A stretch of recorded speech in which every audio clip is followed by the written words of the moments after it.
और पहले test match में बांग्लादेश ने जबरदस्त कमबैक कर लिया। देखो मैं तुम लोगों को बड़े अरसे से पहले ही कह रहा था कि देखो शोधे मत होना, पाकिस्तान क्रिकेट टीम है, हमें तो इनका पता है, पर नहीं, तुम लोगों ने नहीं मानी। पूरा दिन हमारे बॉलर्स किल के और हमारे जो वर्ल्ड क्लास बॉलर्स हैं और जो कमाल की पेसेस और स्विंग्स है सब फारिग पूरा दिन पिच पर बॉलिंग कर करके सर रगड़ के, पर हाथ में कुछ नहीं आया। और अप्रिशिएट करना चाहिए बांग्लादेश को जो उन्होंने इतना बड़ा टोटल खाने के बावजूद क्या जबरदस्त किस्म का कमबैक किया है और हम लोग मैच हारने की पोजीशन में एक बार फिर से हैं।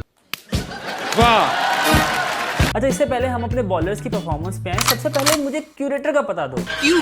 क्या हुई? मतलब किसने कहा था सबसे पहले जी ग्रीन टॉप पिच है, बहुत ही बाउंस होगा, स्विंग होगा पिच पे। भाई ये हमारा घास भी पाकिस्तानी घास ही निकले। पहले 15-20 मिनट को उसने स्विंग्स वगैरह दिखाई हैं, उसके बाद घास भी गए पिच से और कुछ समझ नहीं आ रही, वही सब फट्टा विकेट, वही मोटरवे बना दी थी दोबारा से। फिर 15-20 मिनट बाद पिच कम और वही मोटरवे की ज्यादा लग रही थी वो। अच्छा, मुझे तो लगता है कि हमारे क्यूरेटर्स को भी कुछ ज्यादा पता होता नहीं है कि ये पिच ग्रीन टॉप पिच कैसे बनती है। इन्होंने कहा बस घास छाल छोड़ दो, शाबाश। बस बाकी कोई सेंस नहीं है, नॉलेज नहीं है पिचेस की, और बस 5 दिन गुजार लेगी। पर हुआ कुछ यूं कि पहले 10-15 मिनट तो हमें मूवमेंट नजर आई, पर उसके बाद ऐसी फ्लैट विकेट वो बन गई है। हमारे बॉलर्स, पहले बांग्लादेश के बॉलर्स भी ऐसे सर खपाते रहे, उस पर पीटते रहे अपने सर कि किसी तरह भाई कोई मूवमेंट, कोई हेल्प मिल जाए, पर उनको नहीं मिली। इसी तरह आज हमारे साथ भी यही हुआ है। भरपूर हमने कोशिश की है, क्या शाहीन, नसीम, कुछ उनको समझ नहीं आ रही थी, पसीने छूट रहे हैं। भाई यहाँ पे क्या हो रहा भाई, ये कहाँ फंस गया भाई मैं। छक्के खा रहे हैं, स्टेडियम से बाहर छक्के जा रहे हैं और पिच टस से मसनी हुई, टिपिकल पाकिस्तानी पिच कंट्रोल। और ये तो अभी वो पिच थी जिस पे हमें बड़ा कॉन्फिडेंस था कि ग्रीन टॉप पिच होगी। तो अगर इस कॉन्फिडेंस पे हमारे ये हालात है तो अल्लाह ही हाफ़िज़ है भाई हमारे क्रिकेट का। वहाँ पर जो हमारे पीसीबी ऑफिशियल्स थे वो भी इस बार कह रहे थे चलो शुक्र है, इस बार तो आईसीसी की तरफ से डिमेरिट पॉइंट की बजाय कुछ अप्रिसिएशन मिलेगी, शायद थोड़ी सी पिच अच्छी बना दी हमने पिंडी में। पर किसको पता था, यहाँ ऊपर से लेके नीचे तक नालायक लोग बैठे हुए हैं और अपना काम शाम इनको नहीं पता। आज मूड नहीं कर रहा। स्किल जीरो है अपने काम में, पर उस रोल पे बैठे हुए हैं। शोर तो ऐसे था पता नहीं कौन सी ग्रीन टॉप पिच न्यूजीलैंड या इंग्लैंड या ऑस्ट्रेलिया से इम्पोर्ट हो गई है, पर निकला आखिर पे क्या, वही से वही फ्लैट मोटरवे पिच।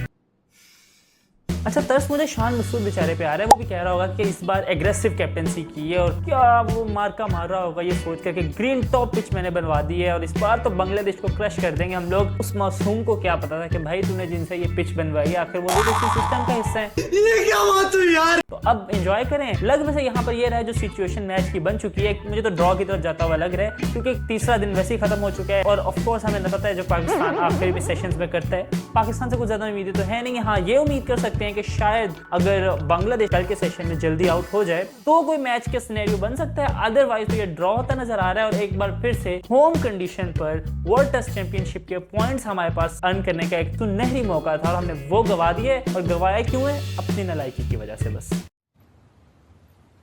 यार अब ये भी गलत होगा कि सारा का सारा इल्जाम पिच पे डाल दिया जाए। हमारे बॉलर्स की परफॉर्मेंसेस भी कुछ खास ऐसे थी नहीं, और एक तो ये शाहीन भाई, इसको रेस्ट दे दो। हाथ जोड़ के मैं, ना पेस है, ना स्विंग है, ना कोई रिदम आ रहा है, कुछ समझ नहीं आ रही उसको। बस बेचारा आ रहा है पिच पे, बॉलिंग करी जा रहा है, बॉल डाल रहा है और समझ उसको भी कुछ नहीं आ रही बस। बट अगेन क्या जरूरत है, इतनी क्या मजबूरी है? थोड़ा सा रेस्ट दे दो, कोई 5-6 माह का गैप लेके आए, थोड़ा मेंटली रेडी होकर आए कि अब भी क्रिकेट में उससे कुछ हो नहीं पा रहा, दिमाग में उसके कुछ और चल रहा है, बस पिच पे बॉलिंग आके करी जा रहा है। So it's again affecting his performance और पाकिस्तान को भी इसका नुकसान है। सो आई थिंक उसको थोड़ा रेस्ट करनी चाहिए और टाइम लेके आए और फिर ही शायद उसकी परफॉर्मेंस में थोड़ा फर्क नजर आए। वरना अभी तक तो सॉरी टू से बट एक इंतहाई क्लब लेवल की बॉलिंग नजर आ रही है। शांत हो जा मेरे बच्चे, शांत हो जा। ऊपर से हमारे साथ भी वैसे हाथ ही हुए, हमने देखा जी ग्रीन टॉप पिच है, न्यूजीलैंड टाइप की कोई पिच है, तो हमने भी 4-4 पेसर्स घुसा दिए। स्पिनर्स का तो नामो निशान ही छोड़ दो ना।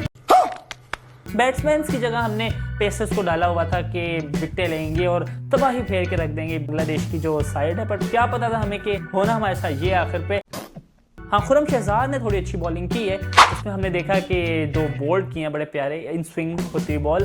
आखिर में मोहम्मद अली का भी एक विकेट काफी अच्छी बॉल अंदर आई और वो आउट हुआ। उसके अलावा भाई हमारे जो टॉप के लेवल के 2 प्लेयर्स थे, नसीम शाह और शाहीन शाह, उनसे कुछ खास हुआ नहीं। और पाकिस्तान अभी तक आधी टीम ही आउट हुई है बांग्लादेश की और उनके बहुत सेट बैटर्स अभी तक पिच पर मौजूद हैं। So again alarming for Pakistan. वो तो शुक्र है कि साइम अयूब ने कोई दिन के आखिर पे विकेट वगैरह निकाल ली, वरना वो लोग तो छक्के चौके और शाकिब अल हसन अगर टिक जाता तो उसका हमें पता है how dangerous yes he could be. Again good captaincy by Shan Masood, credit देना चाहिए जिस तरह वो रिसोर्सेज को यूटिलाइज कर रहा है, तो एक अच्छी कैप्टेंसी भी देखने को मिली वहां पर। आधी टीम आउट हो चुकी है। अब यही हम होप कर सकते हैं कि पाकिस्तान कल पहले सेशन में आकर जल्दी विकेट ले, वरना अगर कल कहीं बांग्लादेश सर्वाइव कर गया तो या तो बांग्लादेश मैच लेके जा रहा है या फिर ये ड्रॉ की तरफ जा रहा है। जीतने का कोई सीन नहीं है। और जो वर्ल्ड टेस्ट चैंपियनशिप फाइनल खेलने के हमारे ख्वाब है ना, हमने सोचा हुआ है कि अभी बांग्लादेश से जीतेंगे, फिर इंग्लैंड को भी हम हराएंगे, साउथ अफ्रीका को हराएंगे, हम वेस्ट इंडीज को भी हरा देंगे, तो ये ख्वाब मुझे कोई सच होते नजर आ नहीं रहे थे। कोई बात नहीं। वेल अगेन सबसे ज़्यादा डिसअपॉइंटमेंट अगर किसी चीज़ पे है तो वो पिच पे ही है। हमारे बड़े बड़े एक्सपर्ट्स भी इस बार कह रहे थे कि वही रिकॉर्ड टूटने वाले हैं, क्या रिजल्ट ओरिएंटेड पिच होगी, रिजल्ट हमें इस पे बिल्कुल मिलेगा। और अगेन हालात वही हो गए हैं कि ड्रॉ की तरफ मैच जा रहा है। आई थिंक इसका सबसे बड़ी रीज़न भी यही है कि मेरिट पर हमारे यहाँ लोग नहीं है, और जिसका जो दिल करता है कोई अपनी फील्ड में एक्सपर्ट है तो भी उस फील्ड में है, नहीं एक्सपर्ट है तो भी वो उसी अपने रोल पे टिका हुआ है। कोई यहाँ पर मानने को तैयार नहीं है कि भाई हमसे ये रोल नहीं हो पाता, हमारे पास ये स्पेसिफिक स्किल नहीं है, ये एक्सपर्टीज नहीं है। भाई नहीं, हर कोई अपने पोस्ट पे सांप बन के बैठा हुआ है, स्किल है नहीं है, पर हमने करना तो है। शाबाश बेटा। तो यही हाल होता रहेगा। क्रिकेट की यहाँ तो बात भी नहीं है, बाकी सारी फील्ड में भी अगर हालात देखें तो तबाही मची हुई है। बट अगेन कोई टच से मस नहीं होने वाला। ठीक है भाई, खैर पिच के जो हालात हैं सो हैं, टेस्ट मैच के जो हालात हैं सो हैं, उसमें हम लोग कुछ कर नहीं सकते। पर ये हम होप कर सकते हैं कि पाकिस्तान के बॉलर्स थोड़ा सा कोई शर्म खाएं, ये क्या होता है? कोई कमबैक करें थोड़ा सा। इसका यही अल्टीमेटम हो सकता है कि कल पहले सेशन में बांग्लादेश की जल्दी से जल्दी विकेटें ली जाएं और पाकिस्तान कुछ इतना टोटल कर ले। पाकिस्तान की वैसे भी मशहूरी इस बात में भी अब है कि हम लोगों ने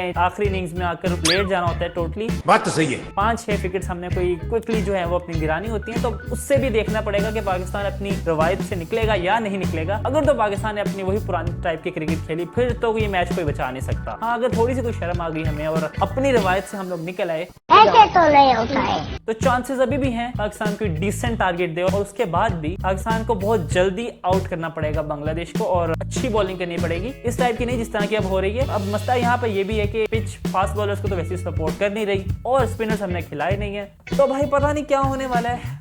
रिसोर्सेज अपने पास है नहीं है, टीम हमने जिस चीज के लिए खिलाई थी वो हमारे साथ हुआ नहीं है, धोखा हो चुका है हमारे साथ। तो भाई बहुत अजीब सा सिनेरियो बना हुआ है। होपफुली दुआएं कर सकते हैं अगेन कि पाकिस्तान ये टेस्ट मैच कहीं से बचा ले और हमारी कोई वर्ल्ड टेस्ट चैंपियनशिप में थोड़ी सी इज्जत रह जाए। और वैसे भी अब ये होम ग्राउंड पे हमारे ये हालात है, तो अल्लाह ही हाफिज है हमारा।